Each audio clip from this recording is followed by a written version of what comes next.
Unboxing అండి. Parag spoon rest అండి. ఇది మనం కొంచెం ఇలా ఉంటుంది. ఫుల్ స్టెయిన్లెస్ స్టీల్ అండి. 3 లేయర్స్ది 1 పీస్. ఇది మనం వంట చేసుకునేటప్పుడు డైరెక్ట్గా ఇక్కడ మనం కలుపుకొని ఇచ్చేసి తర్వాత ఏంటంటే స్పూన్స్ మనం ఆల్రెడీ ఏంటంటే స్టవ్ల మీద పెట్టి స్టవ్ని మచ్చలు అయిపోతుంది. అలా అవ్వకుండా ఉండాలని ఇలా దీన్ని ఇప్పుడు స్పూన్ రెస్ట్ అంటున్నారు. ఇది మనం పెట్టుకోవడం వల్ల మనకి చాలా ఉపయోగం అండి. ఎక్కువ డర్టీ అవ్వదు, మన స్టవ్ నీట్గా ఉంటుంది, చక్కగా ఉంచుకోవచ్చు.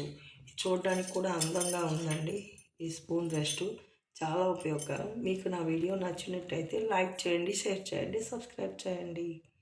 మీకు దీని లింక్ కావాలంటే నాకు మెసేజ్ పెట్టండి, నేను మీకు బయోలో పెడతాను. Okay, thank you for watching.